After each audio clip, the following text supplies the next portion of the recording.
En la clase pasada estuvimos viendo qué determinaba las relaciones de abundancia entre especies que compartían el uso de un recurso, o sea que pertenecía a un gremio. Vimos distintas teorías acerca de cómo se reparte el espacio de nicho total entre especies, distintos modelos que describen la abundancia relativa de las especies, y también vimos qué determina cuántas especies hay en una comunidad, o sea, la riqueza de especies, distintos tipos de hipótesis, y también vimos la teoría del equilibrio dinámico, la biogeografía de islas, que explica la cantidad de especies en el equilibrio que hay en una isla virtual o real. Hoy vamos a ver no solo qué determina cuántas especies hay, sino quiénes serían las especies presentes, o sea, qué características tendrían las especies que coexisten en una comunidad. Vamos a ver los determinantes de la estructura de las comunidades y entre ellos vamos a analizar el efecto de las interacciones y los disturbios. Para consultar estos temas, principalmente pueden ver los libros del Begon del 1988 y del 2006, y también el libro que ya les vengo recomendando desde las primeras clases de Moores y Sher del 2019.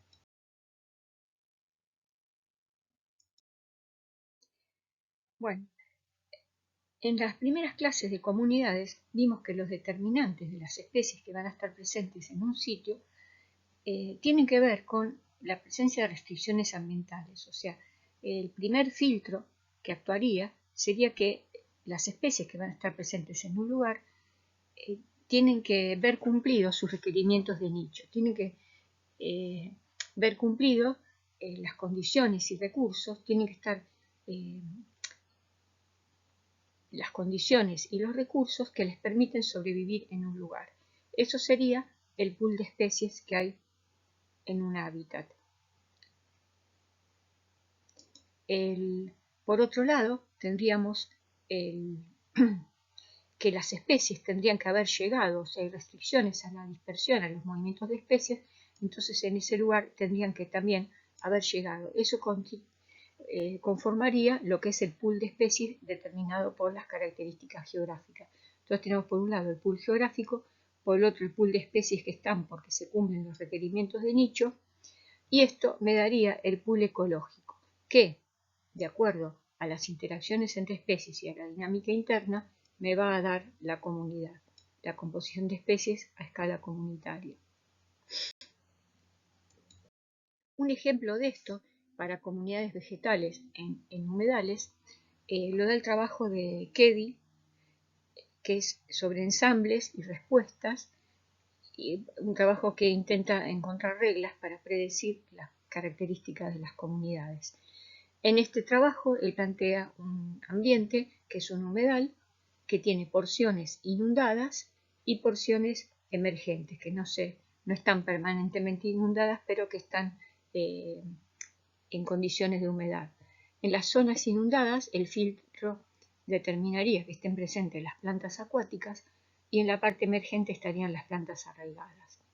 Entonces, el pool de especies, a partir del pool de especies se seleccionaría un grupo de especies por determinadas características. Un filtro que actuaría eliminaría las especies que no pueden crecer en el barro. Otro filtro eliminaría las especies que no tienen arénquima, que no pueden flotar, y por último, un filtro biótico eliminaría las competidoras débiles. Finalmente tendríamos entonces la comunidad que permanece. Hay distintos procesos que pueden actuar determinando la estructura de la comunidad. Con estructura nos referimos a la cantidad de especies presentes y a las características de las especies que van a estar presentes.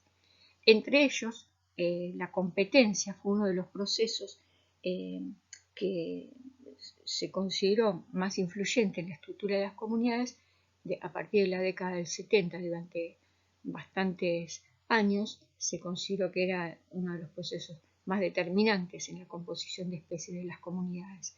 Y esto surgió a partir de la descripción de determinados patrones, que por ejemplo se veía que especies semejantes tenían distribuciones excluyentes, o sea, no se superponían en su área de distribución, que a escala local había relaciones numéricas y espaciales inversas entre especies semejantes, que había una similitud límite a partir de la cual las especies no iban a poder coexistir, y también se observaba que había una segregación de nichos, o sea que se diferenciaban los nichos de especies en simpatría, y eso se podía producir a través del desplazamiento de caracteres, o sea, de la selección de caracteres morfológicos o fisiológicos que contribuían a que los nichos se pudieran segregar. Después lo vamos a ver esto con un poquito más de detalle.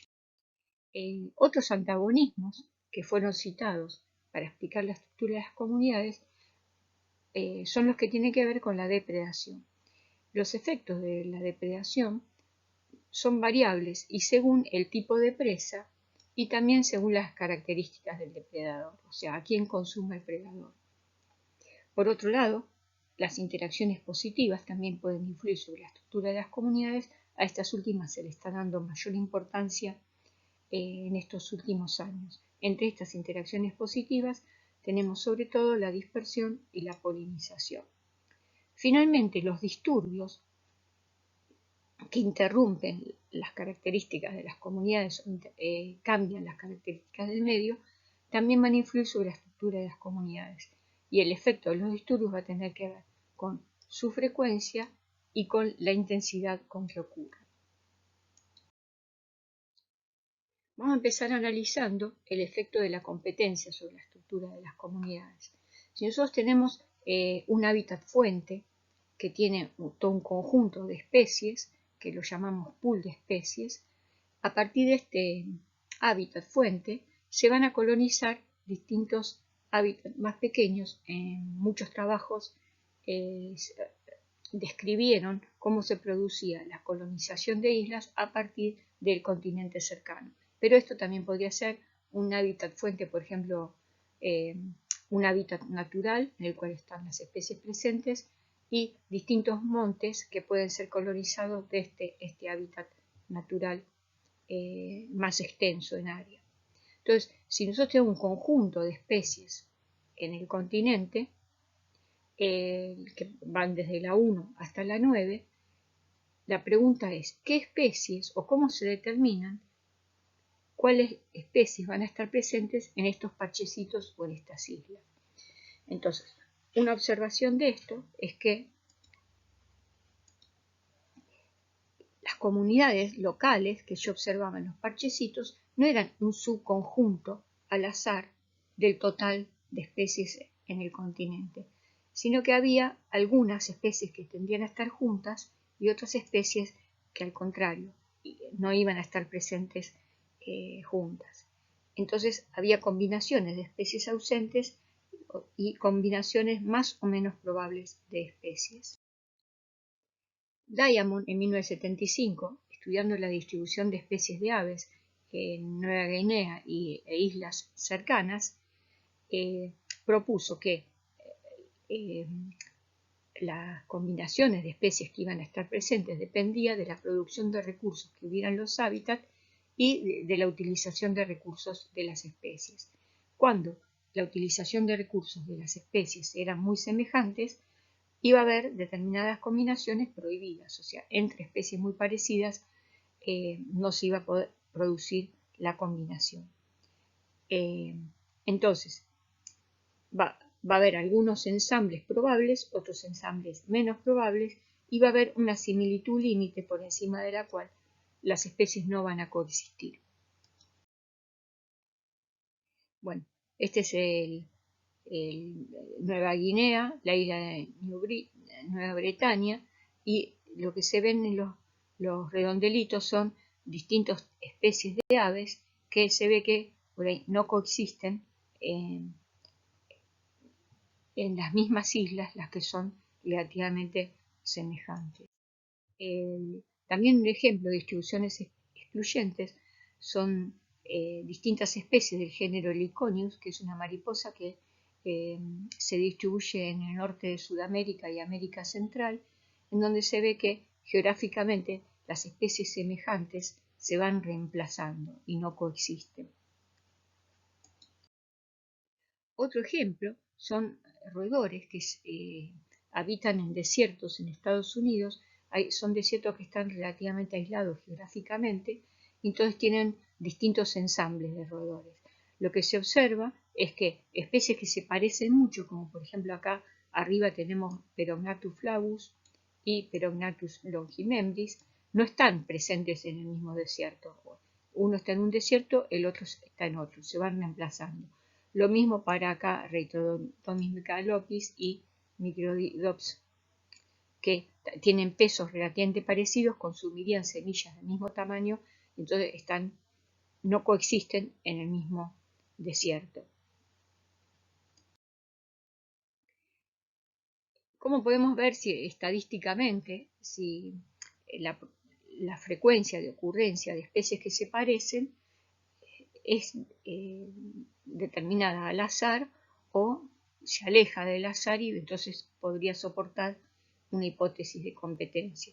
Bueno, analizando los roedores distribuidos en 10 desiertos, vemos que hay distintas especies y que se caracterizan por distintos pesos. Por ejemplo, la especie A y la B tienen pesos bastante semejantes, y la C y la D tienen pesos semejantes entre ellos y distintos a la A y la B. Uno esperaría entonces que la A coexista con la B menos frecuentemente que por azar, y la C y la D también, mientras que A se podría superponer con C o con D y B se podría superponer también con C o D. Esto es lo que se observó, que A está en los desiertos 1, 3, 5 y 6, que B está en 1, 2, 4, 7, 8 y 10, y bueno, y así sucesivamente.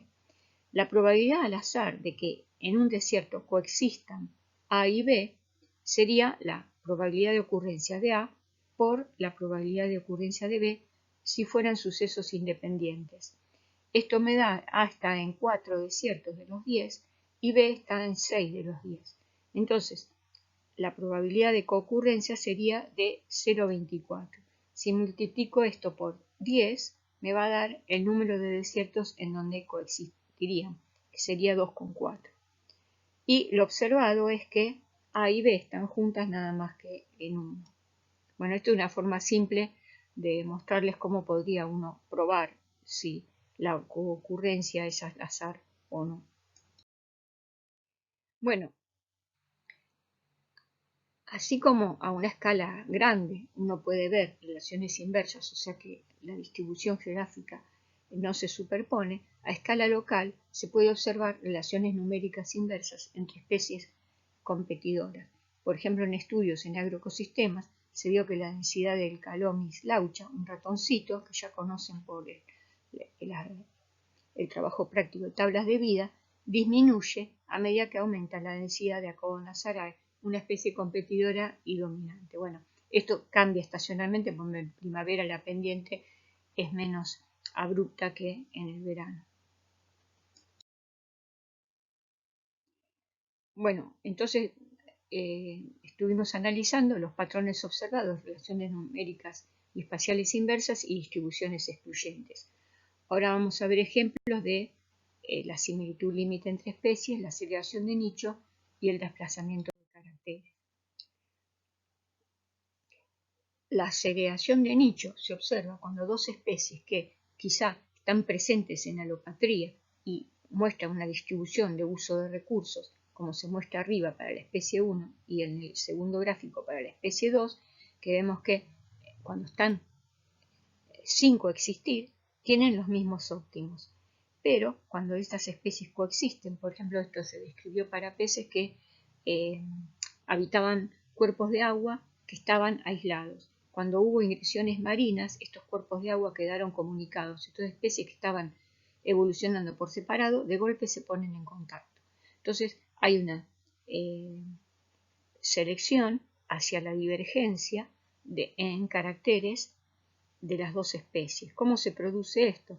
Porque la selección natural va a tender a seleccionar en cada especie los caracteres que más la diferencian de la competidora. Entonces el resultado final, al tiempo, cuando las especies están en simpatría, sería una distribución de las características de la especie 1 hacia la izquierda y la especie 2 hacia la derecha. Podría haber sido también al revés. Entonces esto conduciría a que hay una segregación de nicho.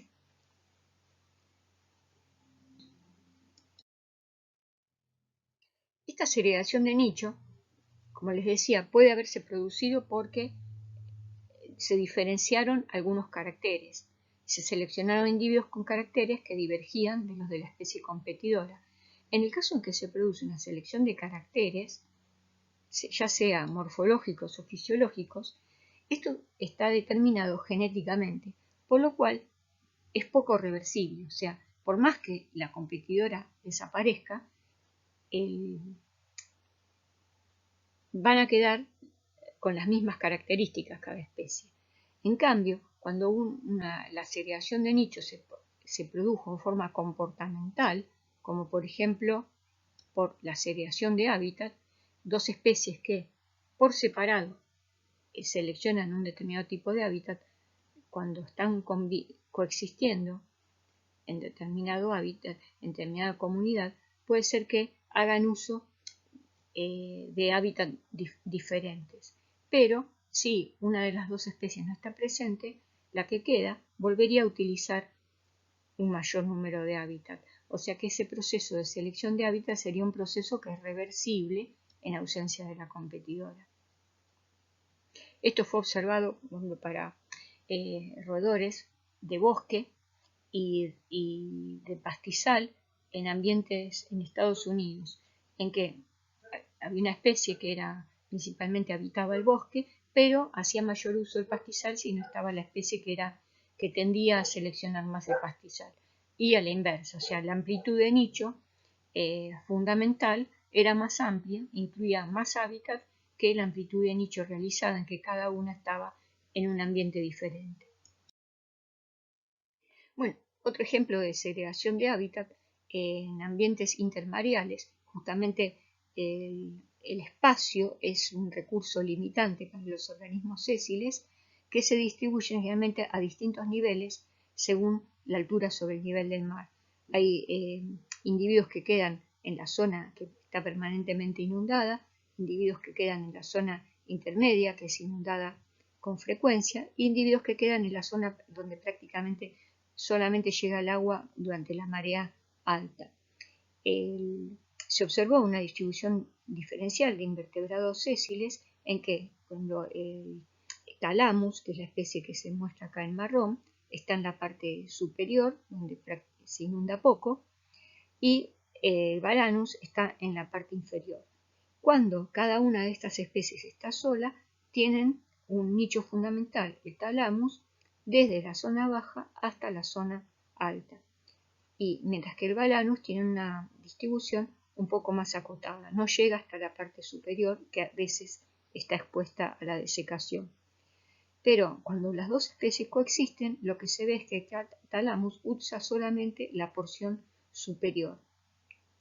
O sea, el nicho realizado es mucho más chico, mientras que el Balanus permanece con el nicho realizado, es bastante parecido al nicho fundamental. Bueno, una explicación de este patrón observado en distintas costas fue que había exclusión competitiva y que Balanus impedía que Thalamus se distribuya hacia zonas más profundas, más abajo en el nivel del mar. Sin embargo, también se plantearon algunas hipótesis alternativas, como que tendría que ver con soportar la desecación y con la depredación.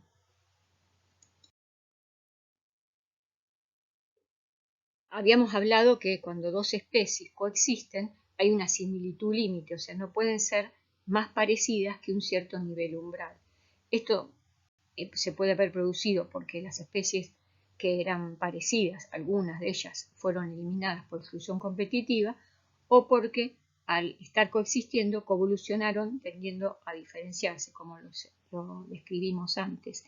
Bueno, un ejemplo de esto son distintas especies de felinos, Felis, del género Felis, en Israel, en que se ve que hay una divergencia en el tamaño de la mandíbula, perdón, acá en el eje Y no se llega a ver, es el tamaño de la mandíbula, no solamente entre individuos de distintas especies, sino entre machos y hembras de la misma. Por ejemplo, acá se ve la distribución de los tamaños de mandíbula para Felis silvestris, hembra, y acá para macho, acá entre Felis chaus, hembra, Felis caracal, macho, hembra también, perdón, y acá Felis chaus, macho, y Felis caracal, macho. O sea, como que hay intervalos regulares en la distribución.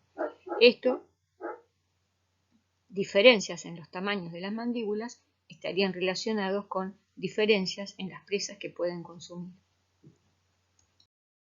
También hay varios ejemplos de desplazamiento de caracteres en distintas especies de ave, sobre todo en la forma y el tamaño de los picos, que le permite utilizar presas diferentes.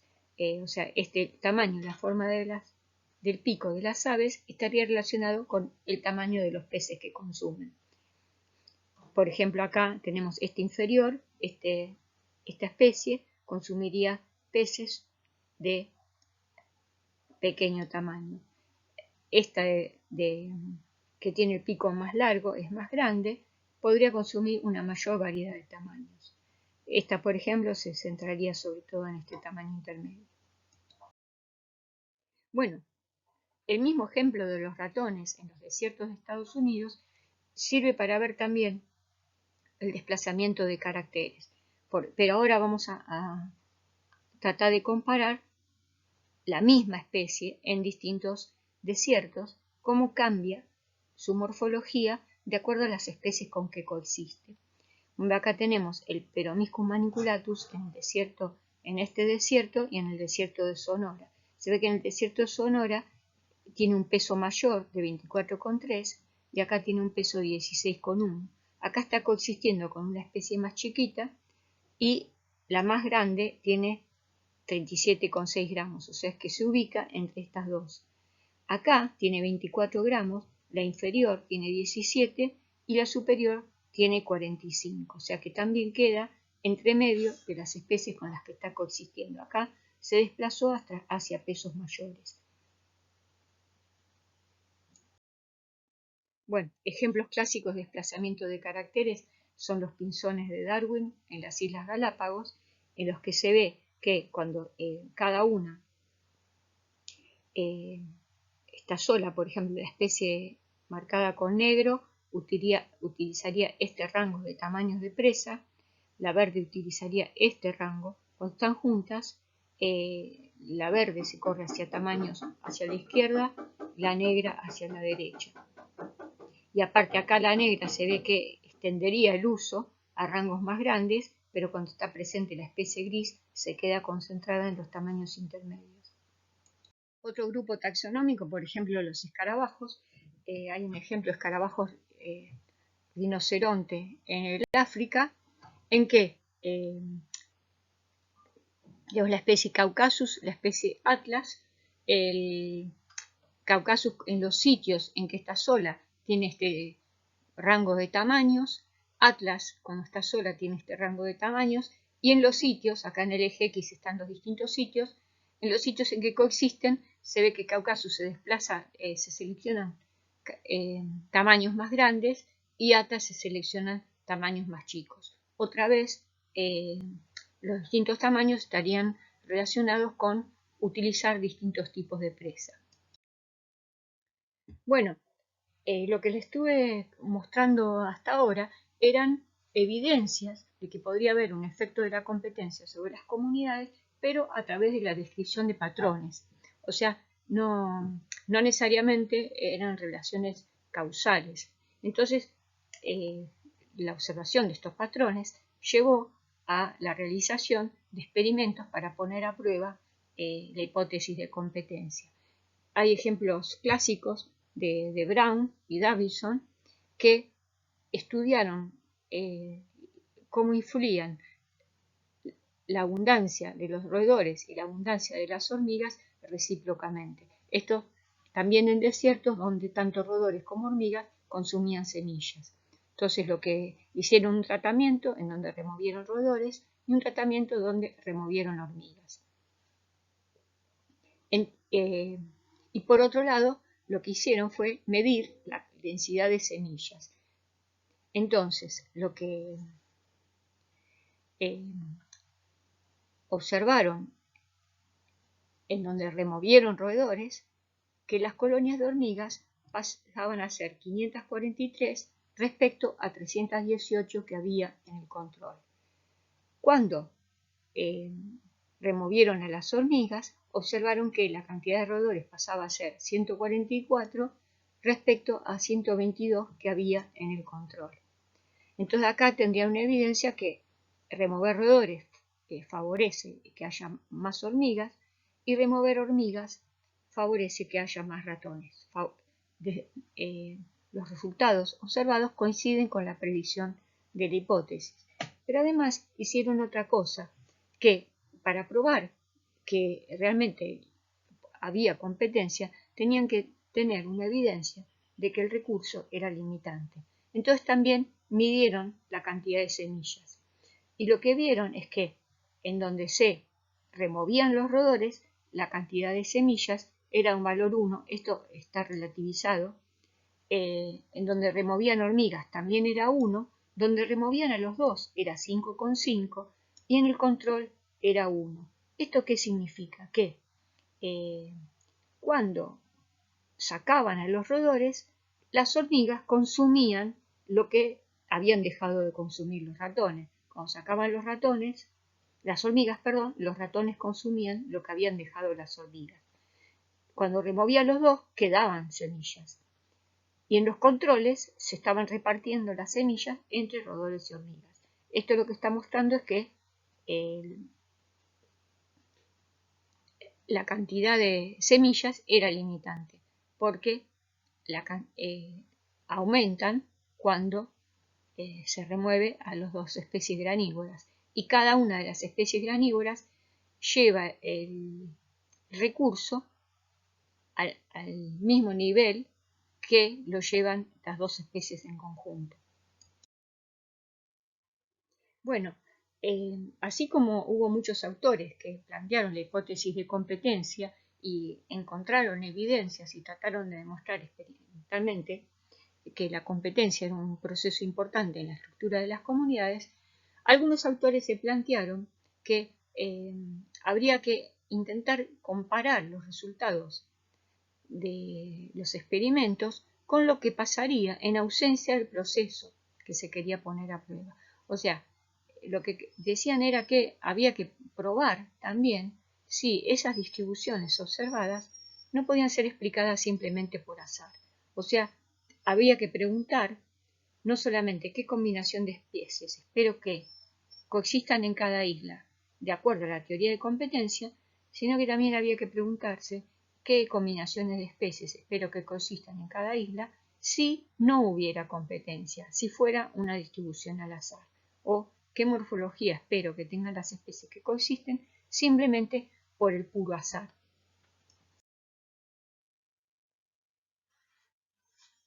Bueno, aparte de la competencia, otro proceso al que se le atribuyó importancia en la estructura de las comunidades fue la depredación. Pero el efecto de la depredación cambia según el tipo de presa y las características del depredador. Acá en estos gráficos que se muestran son comunidades que tienen distintas características en cuanto a la abundancia, distribución de abundancias entre especies presa, y en cada cuadrito vamos a ver un tipo de depredador diferente. En el gráfico de la izquierda arriba tenemos que sin predador tenemos un conjunto de especies cuyas abundancias relativas son bastante parecidas. Si tenemos un depredador que es generalista, o sea que consume varios tipos de presa y que además es oportunista, o sea que consume a las presas en la misma proporción en la que están presentes en el ambiente, lo que vamos a ver es que la acción del predador va a ser simplemente bajar en forma semejante a todas las especies. Entonces, ¿cuál sería el efecto de este depredador sobre la diversidad, por ejemplo, H, y la equitatividad?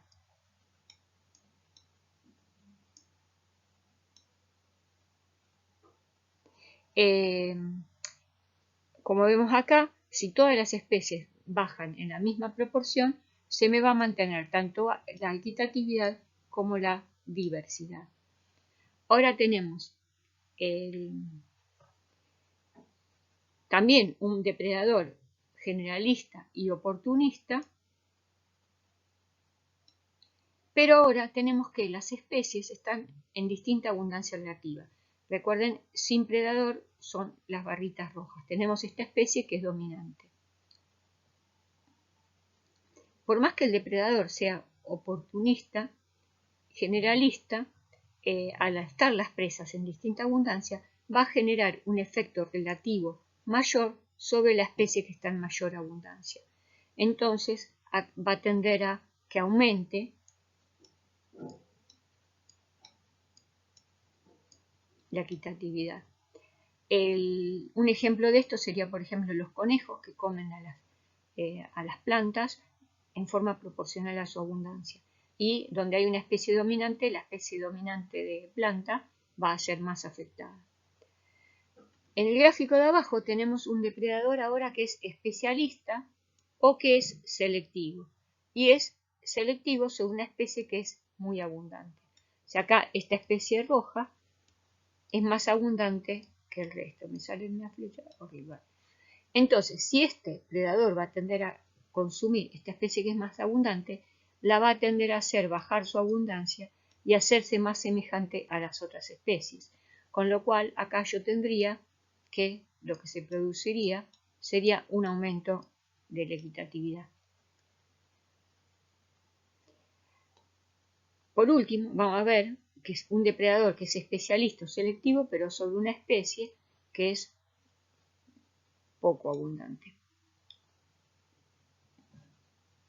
Por ejemplo, la especie 5. Esto va a hacer que la equitatividad disminuya más todavía, porque estoy haciendo que una especie disminuya su representación en la comunidad.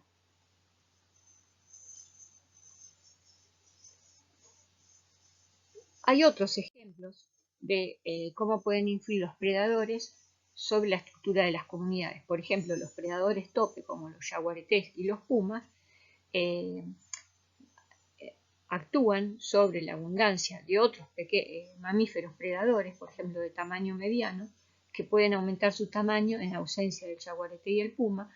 También actúan sobre la abundancia de los herbívoros que consumen y a su vez estos herbívoros van a influir sobre la abundancia y los tipos de especies que puede haber de productores, de vegetales. Uno de las especies más consumidas por los herbívoros nativos van a tender a desaparecer y va a haber un predominio de especies que no sean palatables.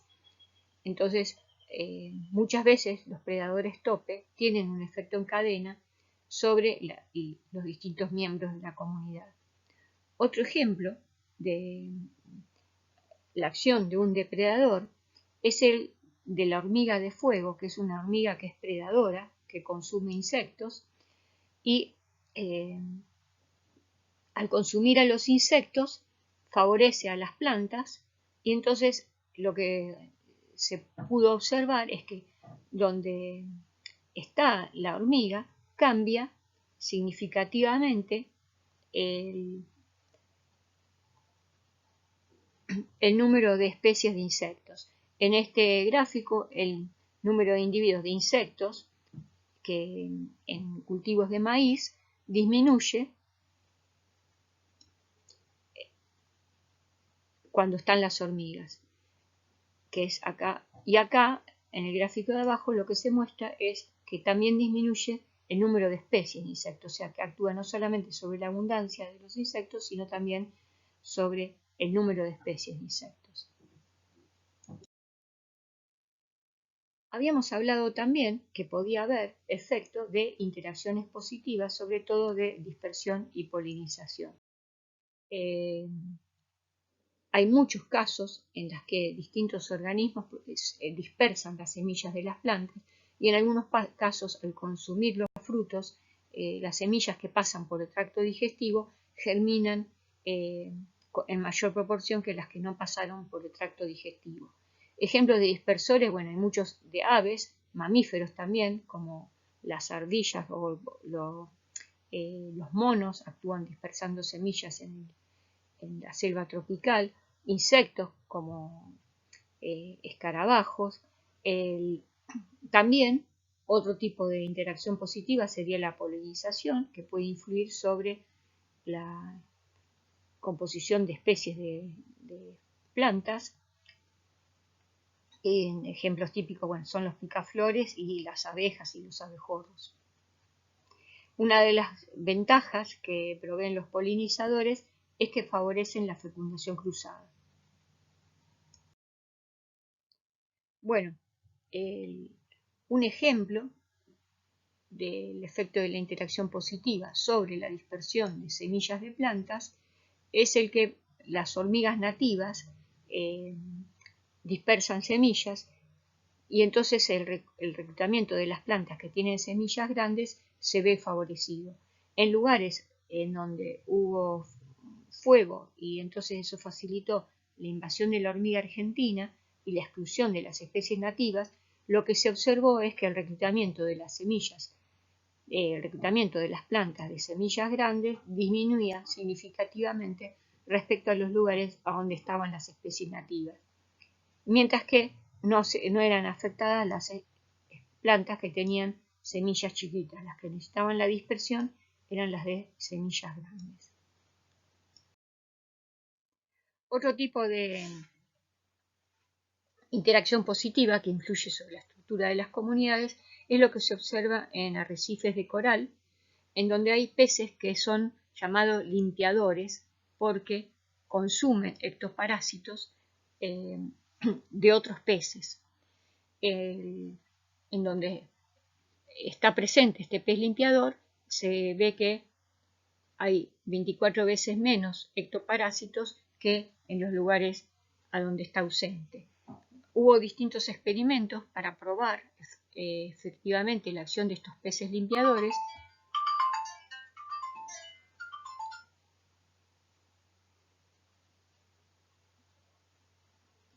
Y se observó que donde se agregaban los peces limpiadores, se producía un incremento en el número de especies presentes.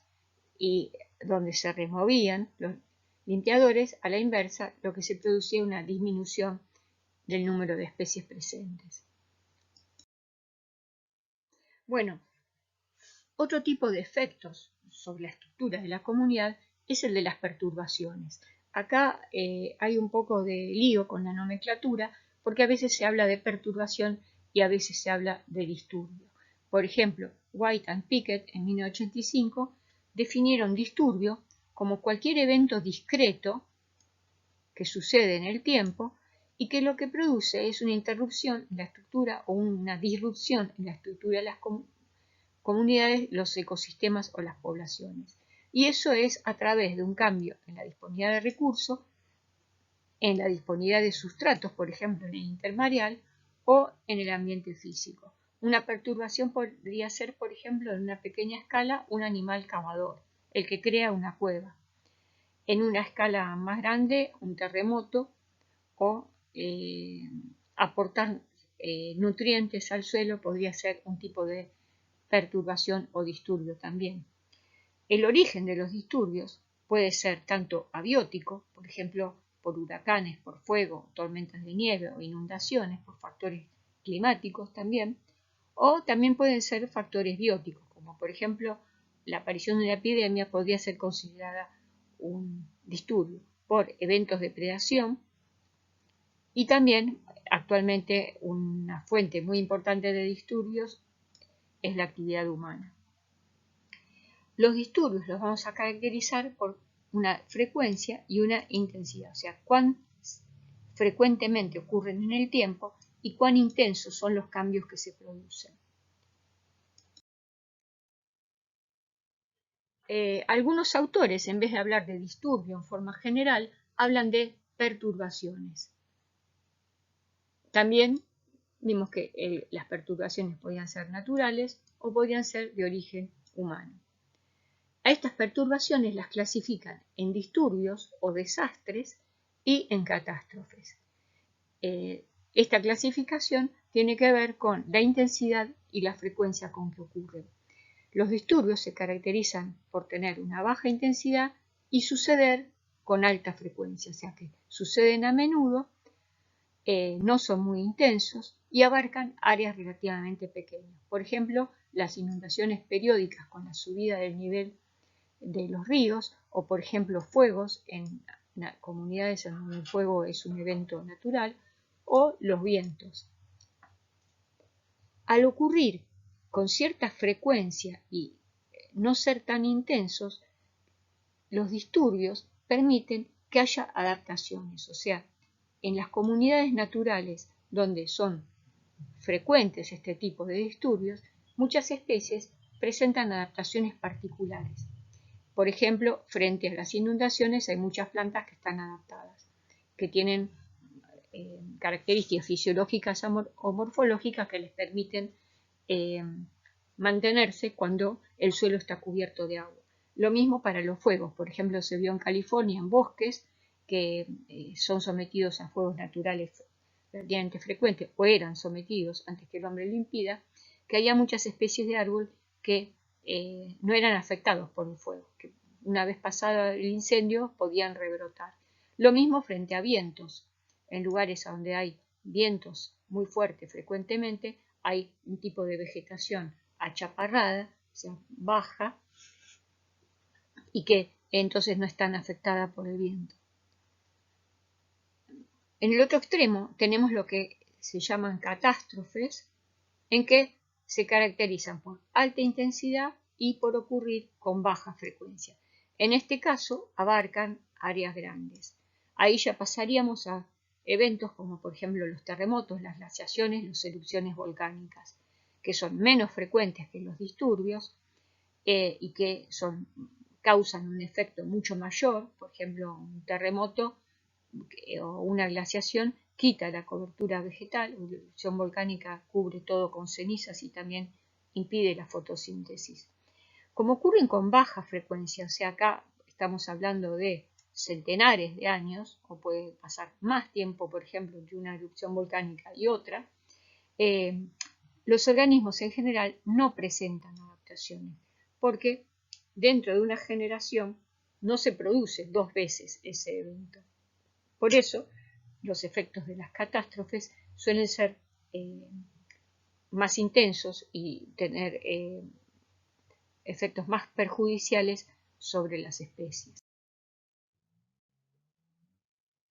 Ahora, hablando de la parte de disturbios que ocurren con relativamente baja frecuencia e intensidad, hay una teoría que plantea que el efecto que tienen estos disturbios sobre la diversidad de especies depende de la frecuencia o de la intensidad, y es la teoría del disturbio intermedio. Lo que plantea es que si nosotros tenemos el número de especies presentes en un lugar y lo vamos viendo cómo cambia a lo largo del tiempo, tendería a ser una curva que va aumentando porque hay especies que van colonizando el lugar, se va a llegar a un máximo y a partir de ahí va a empezar a disminuir la cantidad de especies, se va a llegar a un equilibrio que tiene que ver con competencia.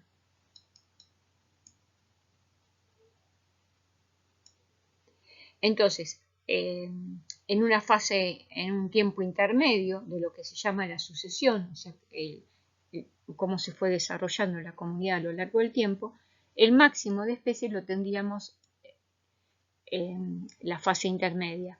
Ahora, ¿qué tiene que ver esto con el disturbio? Si yo provoco un disturbio o hay un disturbio que ocurre a intervalos muy frecuentes, lo que va a pasar es que a la comunidad me la va a mantener en esta fase, o sea, de pocas especies.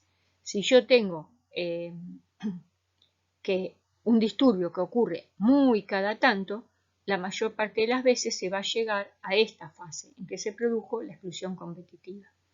Si yo tengo un disturbio que actúa con frecuencia intermedia, lo que va a pasar es que la comunidad va a llevar a el máximo del número de especies, se va a mantener en ese valor máximo. En esto justamente se basa la teoría del disturbio intermedio.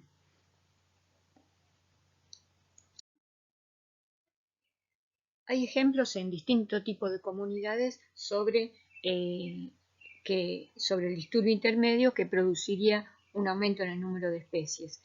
En este gráfico, a la izquierda, se representa el porcentaje de rocas en un ambiente intermareal que tiene determinada cantidad de especies. En el eje X está la cantidad de especies y entonces en el eje Y tenemos la proporción de rocas que tienen esa cantidad de especies. Lo que se ve es que cuando hay bajo disturbio, la mayoría de las rocas tienen hasta 2 especies, o sea que tienen pocas especies. Mientras que cuando la frecuencia del disturbio, la intensidad del disturbio es intermedia, la mayoría de las rocas tienen hasta 4 especies. Y por otro lado, cuando el disturbio tiene una alta intensidad, tenemos que la mayoría de las rocas tienen solo una especie. O sea, acá lo que se está analizando es una intensidad del disturbio que depende de la intensidad de las olas que golpean las rocas y hacen que se desprendan los organismos que están adheridos. Esto lo estudiaron experimentalmente con rocas que tenían distinto tamaño. Entonces, las olas tendían a mover más a las rocas chiquitas que a las rocas más grandes. Entonces, eso permitía tener un gradiente de intensidad del disturbio, o sea, de intensidad del efecto de las olas.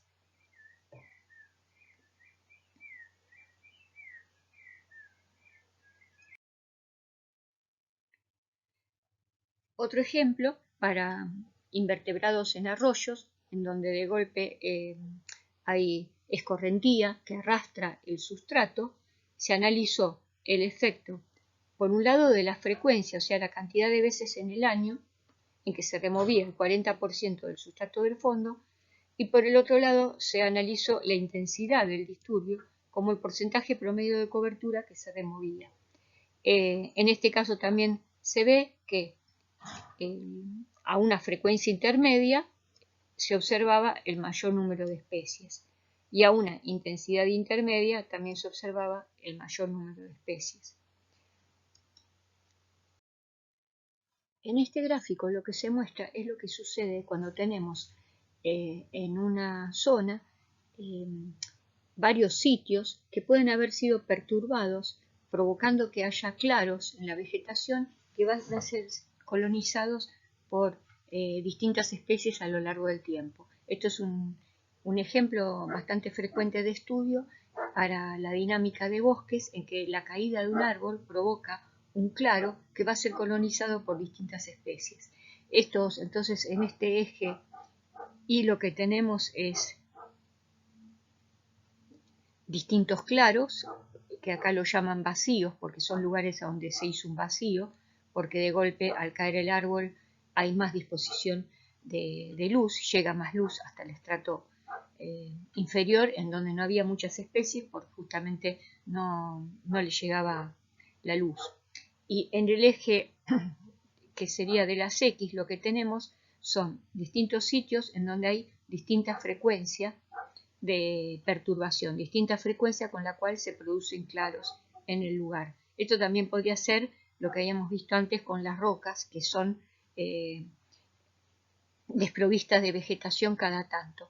Acá tenemos sobre la izquierda un claro que es afectado frecuentemente, acá un claro afectado con frecuencia intermedia y acá un claro afectado con frecuencia muy baja. De la izquierda lo que tenemos es que el número de especies va aumentando hasta un máximo que no es muy alto, porque enseguida se produce una perturbación y va a hacer bajar el número de especies. Entonces, la frecuencia de la perturbación influye sobre el máximo de especies que pueden llegar a colonizar antes de que se produzca una nueva perturbación. En el gráfico del medio, como la perturbación ocurre cada más tiempo, lo que pasa es que se puede llegar a alcanzar un máximo mayor en el número de especies. Y por último, en el gráfico de la derecha, la frecuencia del disturbio es baja, entonces se va a llegar a una cantidad de especies y después va a haber una exclusión competitiva, va a haber una bajada en la cantidad de especies presentes. Si nosotros vemos que, por ejemplo, dentro de un bosque tenemos distintos claros, distintos vacíos, y que cada uno puede haberse originado en un momento distinto, vamos a tener un conjunto de vacíos que van a estar en distintas etapas de colonización, mientras que uno puede llegar a estar, por ejemplo, acá en el máximo, este otro claro va a estar en el mínimo y otro en una fase intermedia. Entonces, si nosotros hacemos el promedio para este conjunto de claros que son afectados con una alta frecuencia, nos va a dar un número de especies bastante bajo. Si hacemos el promedio para estos que son perturbados con frecuencias intermedias, vamos a tener un mayor número de especies.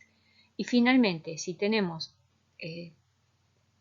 un grupo de claros que son afectados a intervalos de tiempo bastante grandes, la mayoría va a tener un número de especies que se sitúa en un valor intermedio entre los claros afectados con frecuencia intermedia y los afectados con frecuencias muy altas, que sería este número de especies.